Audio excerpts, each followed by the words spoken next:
The thing is, people usually get awakened at the moments of their greatest pain. And pain opens the door, but pain usually wants to journey with you past the door. And it now wants to begin to redefine what you encounter in the room. So it's supposed to open the door to a place where you're praying and you're like, God, there must be more to my life. But then when God begins to show you the more, if you're not careful, the pain can corrupt what it is. So I myself came into a place of I've never heard it like that. Pain is supposed to get you to a door, but it's not supposed to get you through a door. No. Because it can skew your interpretation of what's on the other side of that door. Absolutely. A lot of prophets have been prophesying about this year of the woman. And, you know, my audience tends to like if we just go straight in, no roundabouts, but you have something so powerful to share that I think and everybody needs to get a hold of. You have about 10 different models, prophetic models that the Lord's given you.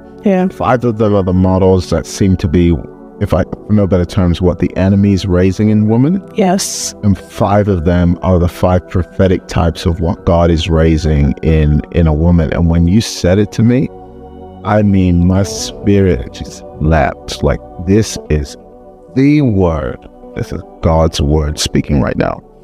And so, first of all, what is this year of the woman about? And then we'll go into the 5 and 5 different types. Great, thank you. So one of the first things I want to say is part of the things that God began to speak to me about this year is clarifying with, you know, just people across the world, the difference between being female and being woman. Because I found out that many times people get driven by femininity, but being female is a gender, but a woman is an office in the realm of the spirit. Whoa. Coming on too strong. I mean, You said we should just get right in. Oh my God, what did you just say? Slow down. What just happened? So you said, oh God. Woo! There's a difference between being a female and being a woman. Yes. Okay, just say that one more time. Yes, because you see that many of the wars that the enemy is fighting, he's fighting around femininity. And femininity is where emotions and feelings and all of these things dwell. And, you know, what the enemy is actually dwelling on, sexualizing the woman. It's all about the female gender and the body.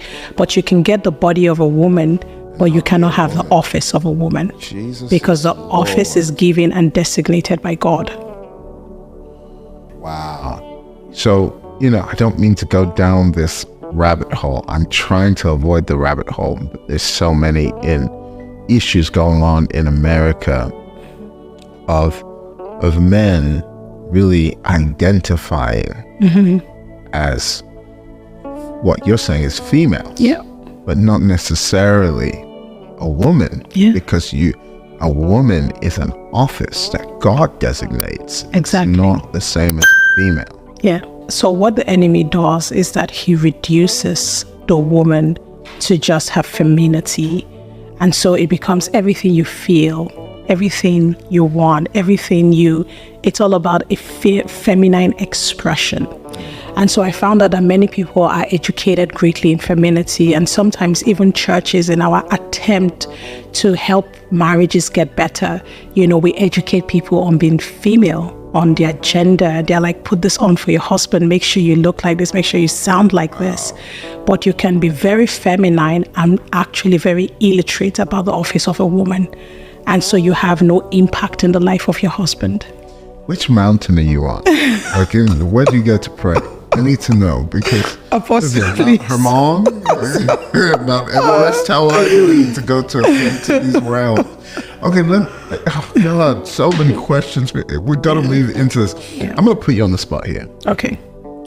This is not a pre-interview. I haven't asked you this question before, but there's this program that had controversy. It was by Matt Walsh. He was running around the country, all across America, asking this one question: what is a woman? He asked it of like the activist, transgender person who just changed her gender into a woman. He asked it of the doctors who were performing the surgery at, I think, John Hopkins College, medical, whatever. He asked every single one of them. He ambushed them. This ambush journalism was wicked, but it was powerful. Okay, so what is a woman? He asked them, and nobody could give a definitive answer to what is a woman. What is a woman? I believe you cannot define a woman just based on, one standard, maybe the physical or the spiritual. Both of them come together. So the Bible says he made them in his image and in his likeness. So if we're going to define the woman, in fact, many of the wars are around the image, so she has a body, she has a womb, she has a that. All of that is true, because the image and the likeness needs to be complete. So in the image, a woman, yes, is a female vessel that carries a spiritual office that is a product of a nature of God that has been given to her. And so God said it is not good for man to be alone. And when you look at the word good, is the Hebrew word tov. And the word tov is actually the inherent ability that a thing possesses to be able to replicate the will of God in future generations without the intervention of God. So God said it is impossible for man to replicate his will in future generations if he does not have a woman. You then realize that good for God was not just, oh, this is nice. Good is the measurement of God's will and the ability of that will to continue to reproduce itself in the future. Now, he said it is not possible for that to happen unless there's a woman. And so God creates this being that has the capacity to not only dwell with the man in the bodily form for companionship and satisfaction, but has the capacity to consistently measure the seasons and the journeys of man to ensure that it can replicate God's will in the future. So a woman is a spiritual being that journeys with the man, following God's government that he has given to the man as a blueprint, ensuring that there's a replication of God's goodwill in the future. And she does that in the spirit and in the physical by producing children, but in the spirit by producing God's will, working alongside the man. So interesting. And, when God said it's not good, one might also argue that it was equally as bad when the woman came in, because all this chaos happened, all this bad happened, something God said it's not good for him to be alone for. So when you think about how much bad happened when Satan hacked that reproductive system to replicate sin around the world, imagine what good would have happened if Adam had hacked that system by God's order and replicated life. Exactly. So it just goes to show the pivot that woman really has in changing the outcomes of the world. Really. So let's go right into these blueprints. You were telling me about these models, right? But before we do, we're in an Esther season, as many prophets are saying. What is an Esther season? First and foremost, I think that the Esther movement is all about awakening. And I always tell people the spirit realm is easy to access. It just depends on the door that you take. And I found out that many times people are hungry for the spiritual, but not necessarily the Spirit of God. And so in all of these movements, so you find out that many people are going to all kinds of things and they're listening to all kinds of doctrines that are opening doors to rebellion and stuff like that. But the true Esther movement is being awakened to God's original purpose and commission that he gave to the woman. And you realize that there is no woman without the man. And it's that simple. And so to be awakened as an Esther doesn't mean you are awakened to some sort of power that you now have over the man. That is not an Esther movement. That's a Jezebel movement. Whoa. And that's... Take your time. Tell us how you really feel. Keep going. Don't hold back. Yes, and it's very easy, very, very easy to fall for either, because the thing is, people usually get awakened at the moments of their greatest pain, and pain opens the door But pain usually wants to journey with you past the door, and it now wants to begin to redefine what you encounter in the room. So it's supposed to open the door to a place where you're praying and you're like, God, there must be more to my life.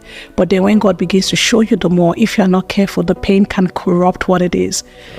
So I myself came into a place of I've never heard it like that before. Pain is supposed to get you to a door, but it's not supposed to get you through a door. No. Because it can skew your interpretation of what's on the other side of that door. Absolutely. If you allow the pain that got you to it to get you through it. Exactly. A lot of people let pain teach them the wrong lessons. Absolutely.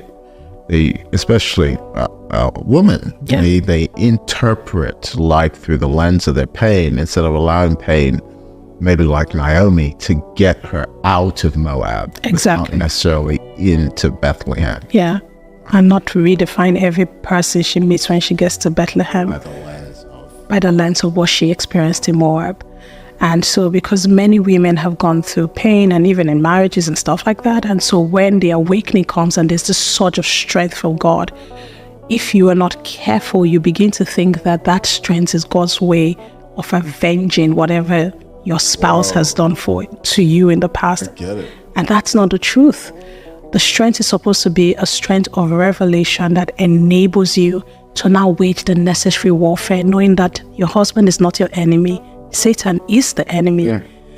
So the Esther movement is Esther getting to a place where you recognize that the testimony of being the king's wife is not that you are now the queen, but that you are a deliverer to save the people.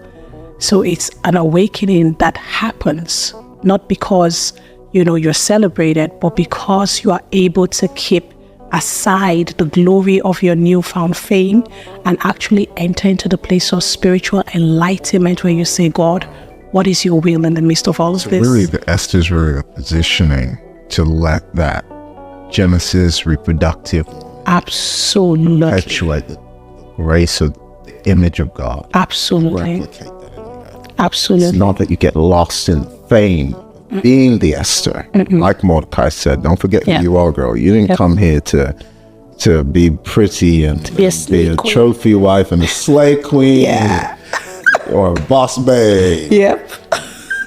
Or to blow. You came here to actually save people, to replicate the Genesis image of God mandate. Don't ever get lost in your position that you are. I like to think of the Esther movement, real Esther movement, as a counter to the Vashti movement. The Vashti movement was started not by a position, again, a woman in a position who refused to honor her husband's request. And a movement was started that a wise man recognized. This is a movement. It's called the Vashti movement. We don't talk about it. But so will women despise their husbands everywhere. That's called a movement. So it turns out you don't need to preach to start a movement. You just need to take a position. Take a position on something that's against God's will. Absolutely. And now what I'm concerned about is we're seeing these Esther movements being hijacked by Vashti movements because the position becomes more important than replicating the divine DNA of God. And it's like, who needs Xerxes, right? Maybe I am Xerxes too. So it's not about restoring the order, it's about replacing the order. And I think that that's one of Satan's greatest weapons against the church. Because I found out that many Christians have a knowledge of what God has done, but they don't really have a knowledge of what it took for God to do it. And I think so people can tell the story of, Esther the queen, Deborah, the one that, led the people to go to war, or this. We talk about all of those things, but actually going deeper into the story to realize that the reason why Deborah qualified was because she was married to Lapidoth. And Lapidoth comes from the Hebrew word lapid, which is the lamp and the light of God. So you talk about Esther being the queen, but you don't remember that Esther actually had a journey of mentorship with Mordecai, and she actually never let him go, and he still had a say in her life. Now, these are the intricate details that sustain the glory of the office.